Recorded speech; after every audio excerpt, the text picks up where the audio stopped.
안녕하세요. 수지 맞은 우리 드라마 리뷰를 시작하겠습니다. 내가 5살 때 친엄마가 죽었어요. 위암말기 환자였다고 했어요. 드라마 67회 채우리가 집 떠나는 진수지를 붙잡아 놓고 카페에서 했던 말입니다. 진수지는 최선영이 자신을 버렸다고 생각하고는 짐을 싸서 그 집을 나온 상태였는데요. 채우리는 그런 진수지를 막아세우기 위해 자신의 어린 시절을 모두 털어놓았었죠. 지금의 엄마는 우리 엄마랑 같은 요양병원에 입원해 있던 환자였다고 해요. 그 후로 나는 보육원에서 자랐고요. 채우리는 여동생 채두리도 같은 보육원에 있던 아이라고 했네요. 퇴원을 한 후 최선영은 보육원에 봉사를 다니면서 채우리와 채두리를 돌봐주다가 채두리가 중학생 때 입양을 하게 된 거라고 말이죠. 채우리가 기억하고 있는 입양 과정은 이게 전부입니다. 엄마가 5살에 죽었다고 알고 있지만 아빠는 어떻게 됐는지, 보육원으로 보낸 사람은 누군지 그 이상 알고 있는 건 없는데요. 채우리가 한현우라는 사실을 우리는 이미 알고 있는 상황에서 이제는 한현우가 채우리가 되는 과정이 어떠했는지, 그리고 이제부터 김마리와 채우리가 모자지간이라는 걸 어떻게 서로 알게 되는지 하나하나 퍼즐을 맞추어 나가는 것으로 드라마가 스토리를 이어가게 되겠네요. 왜냐면 김마리 집의 비밀방에 문이 열리게 되고 한현우가 어떻게 실종이 되었는지 일부 내용이 공개되었기 때문이죠. 한현우의 실종에 일말의 책임을 가진 것처럼 보였던 한진태의 치명적인 실수가 도대체 어떤 것인지에 대해서도 스토리가 조금 풀린 상황이고 말이죠. 드라마 76회에 공개된 내용을 보면 30년 전 한현우가 실종이 되는 과정을 대체적으로 알 수가 있습니다. 한진태는 열에 들뜬 한현우를 안고 병원으로 출근을 했죠. 소아과에 맡겨 진료를 보겠다며 그런 결정을 했던 것인데요. 한현우보다 1살 어린 동생 한현성을 돌봐야 하고 해들재단 이사장 일도 해야 하는 김마리보다는 자신이 한현우 진료를 맡아서 하는 게 훨씬 수월하다고 판단한 한진태는 현우가 좋아하는 장난감 구급차를 손에 쥐어주고는 번쩍 안고 출근길에 올랐죠. 그때 한현우의 나이 5살이었습니다. 한현우와 한현성이 반팔 셔츠를 입고 있는 것으로 봐서 계절은 지금 정도의 여름인 것으로 판단이 되는데요. 오늘 제 리뷰를 처음부터 찬찬히 들으신 시청자분들은 지금부터 제가 무슨 말을 하려고 하는지 이미 파악하셨을 것으로 생각이 되네요. 그렇죠. 맞습니다. 바로 중요한 건 5살이라는 나이입니다. 실종 아동을 찾습니다. 라고 쓰여진 전단지에도 보면 한현우는 계절이 여름이라는 걸 반영하듯이 반팔 셔츠를 입고 있죠. 그리고 실종 당시 나이가 5살이라고 정확하게 명시가 되어 있는 걸 알 수 있는데요. 30년 전 5살이 되던 여름에 한현우는 실종이 되었습니다. 그런데 채우리의 기억은 달랐죠. 5살의 채우리는 위암투병 중이던 친엄마가 세상을 떠났던 것으로 기억을 하고 있네요. 여름에 실종이 되고 보육시설로 가서 키워지다가 누군가에게 입양이 되었고 입양한 엄마가 연말쯤 세상을 떠났다고 가정을 해도 6개월 안에 그런 일이 벌어진다는 건 매우 힘든 일이 됩니다. 왜냐면 입양한 엄마가 사고로 돌아가신 게 아니죠. 채우리가 친엄마로 기억하는 그분은 위암투병 생활을 하느라 요양병원에 오래 입원해 있었다는 사실 때문인데요. 도대체 어떻던 일일까요? 우선 한현우의 실종 과정과 그리고 최선영과 한현우가 어떻게 만나게 되는지 그 과정을 한번 살펴보기로 하겠습니다. 한현우의 실종 전단지에 보면 한현우는 5살 해들병원 소아과 대기실에서 감쪽같이 사라졌다고 되어 있습니다.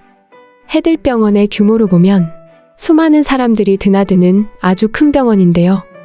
한진태가 소아과 대기실에 한현우를 앉혀놓고 잠시 원장실을 다녀오는 사이 아이가 사라지게 된 것이라 우리는 짐작이 가능합니다. 한현우가 5살 남자아이라는 걸 감안한다면 지나친 호기심에 여기저기 구경을 한다고 혼자 돌아다닐 수도 있었겠죠. 아니면 방금까지 옆에 있던 아빠 한진태를 찾는다고 많은 임파속을 헤치며 다니다 느닷없이 실종이 됐을 수도 있는데요. 5살이라는 걸 참고로 본다면 대상이 어떤 사람이 되든 5살 꼬마가 혼자 병원을 헤매고 다니면 엄마를 잃어버렸구나 쉽게 짐작이 가능합니다. 그러면 발견 당시 바로 병원 본부에 연락을 취하게 되겠죠. 아이를 잃은 부모가 분명 애타게 찾을 게 당연한 일이니까요. 더구나 줄무늬 티셔츠에 멜빵 바지를 입은 한현우의 차림새로 보아 부유한 집의 아이라는 건 티가 났을 텐데요. 하지만 한현우가 소아과 대기실에서 사라졌다는 것에 대한 해석은 스스로 어딘가로 갔다기보다는 누군가 악의적으로 데려갔다는데 무게가 실릴 것으로 짐작이 됩니다. 왜냐면 혼자 돌아다녔다면 앞서 말씀드렸듯이 누군가 아이를 발견하고는 바로 병원 본부에 데려다 주었을 것이기 때문이죠. 하지만 현우는 감쪽같이 사라졌습니다. 어린 아이가 감쪽같이 사라질 수 있는 건 누군가가 데려갔다는 이야기가 되는 건데요. 소아과 대기실에 있던 현우를 무리 없이 데려갈 수 있는 가장 좋은 조건을 가진 사람은 바로 소아과 진료를 보러 온 어린 환자의 부모일 텐데요. 드라마의 전체 흐름을 보면 한현우를 데려간 사람은 장윤자와 그 남자친구가 아닐까 생각이 되네요. 왜냐면 30년 한현우는 5살이었고 30년 전 진나영은 갓 태어난 1살 아기였기 때문인데요. 장윤자는 결혼도 하지 않고 남자친구와의 사이에 진나영을 낳았습니다. 지금으로부터 30년 전인 1994년의 일입니다. 한현우가 실종된 1994년 여름에 장윤자와 남자친구는 갓난아기 진나영을 데리고 예방접종을 하러 해들병원 소아과에 왔던 것이죠. 차례를 기다리던 두 사람은 대기실에서 뭔가를 보았습니다.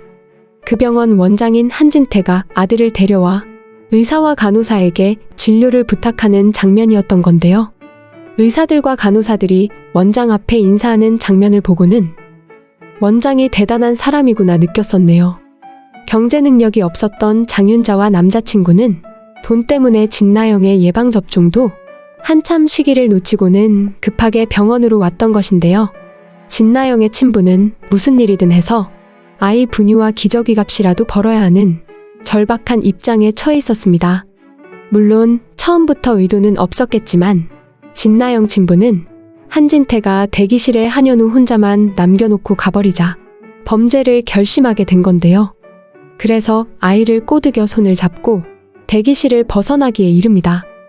뭔가 솔깃한 이야기에 아이는 낯선 남자를 따라 그곳을 떴을 텐데요. 며칠만 데리고 있다가 돈 얼마를 받고는 아이를 부모한테 보낼 생각이었던 장윤자 부부는 생각지 않게 난감한 상황을 맞이하게 된 것으로 짐작이 되네요. 장윤자와 진나영 친부는 갓난아기 하나도 벅찬 마당에 5살 꼬마가 울면서 집으로 가겠다고 떼를 쓰니 단칸방에서 아이를 달래고 얼으면서 땀나는 고생을 했던 것으로 생각이 되네요. 더구나 대형병원 원장의 아들이 실종이 되니 매스컴에서는 대대적으로 경찰 수사를 벌인다고 보도가 나갔을 텐데요. 우리가 생각하듯이 경찰 역시 그날 소아과 진료를 보기 위해 그곳을 방문했던 사람들 위주로 수사가 시작이 되었을 텐데요. 아이는 울면서 떼를 쓰고 장윤자 부부는 경찰에 불려가 조사를 받아야 할 위기에 처하게 됩니다. 그래서 한진태 원장에게 전화 한 통 못 해보고 장윤자 부부는 아이를 돌려주기로 마음을 먹게 되는데요. 두 사람은 아무도 몰래 다시 아이를 병원으로 데려다 놓았습니다. 지금은 CCTV나 자동차 블랙박스가 있지만 그 당시는 그런 기술이 보급되지 않았던 상황이라 장윤자 부부는 꼬리 잡히지 않고 그냥 병원을 떠날 수 있었던 것 같은데요. 한현우는 며칠 이상한 집에서 지내다 병원으로 돌아왔지만 여전히 엄마 아빠를 찾으며 울면서 다닐 수밖에 없었습니다. 그러다 한현우는 위암투병을 하다 세상을 떠난 그 엄마를 만나게 되었던 것으로 보이네요. 채우리의 말에 의하면 최선영과 그 엄마는 요양병원 환자로 서로 만났다고 했죠. 최선영은 우리 모두 알고 있지만 해들병원 외곽 청소를 하다 추락사고가 생기면서 한진태에게 몇 번이나 수술을 받고 2년을 입원해 있었던 상황입니다. 그래서 해들병원의 진료가 완전히 끝난 후 해들 요양병원으로 옮겨져 재활치료를 받았었는데요. 하필이면 장윤자 부부가 한현우를 데려다 놓은 곳이 해들 요양병원 입구였던 것이죠. 위암으로 투병 생활을 하던 그 엄마는 길 잃은 현우를 발견하게 되고 자신의 생명이 남아있는 동안 현우의 엄마가 되어주기로 결심을 했던 것 같은데요. 병원에서 누군가의 손에 의해 낯선 곳으로 강제로 가게 된 한현우는 열악한 낯선 환경에서 얼마간을 지내다 보니 자신에게 따뜻하게 대해주는 사람을 자신의 진짜 엄마로 인식하게 된 것으로 짐작이 되네요. 그렇게 자신의 아들이라며 현우를 보살펴주는 과정에 재활치료를 위해 요양병원으로 옮겨진 최선영과 그 엄마가 만나 친해진 것으로 예상이 됩니다. 세상 밖은 원장의 아들의 실종으로 난리가 났지만 요양병원 사람들은 그 엄마가 자신의 아들로 한현우를 소개했기 때문에 조금도 의심을 하지 않았던 것이죠. 이렇게 이야기를 이어놓고 보면 5살 한현우가 여름에 실종이 되었고 얼마 후 해들 요양병원에서 위암 투병 중이던 엄마에게 키워지다 5살 말미에 그 엄마가 세상을 떠난 것으로 스토리가 맞춰집니다. 최선영은 한현우가 자신과 친했던 그 엄마의 아들이라고만 생각했기 때문에 성모임망원에 보내놓고는 봉사를 하며 간접적으로 보살폈던 것이죠. 채우리가 중학생이 되어서 입양이 되기 전까지는 그렇게 했던 것인데요. 당연히 채우리 역시 자신의 엄마는 위암투병을 하다 5살에 세상을 떠났고 같은 환자로 친하게 지낸 최선영에게 입양이 돼서 지금까지 키워진 것으로 기억할 수밖에 없겠네요. 이런 과정이 있었기 때문에 김마리는 어떤 식으로도 한현우를 찾을 길이 없었는데요. 아마도 30년 전 그날 김마리가 직접 한현우 손에 쥐어준 레고 구급차 때문에 결정적으로 채우리가 한현우라는 걸 알아보는 계기가 되지 않을까 예상이 됩니다.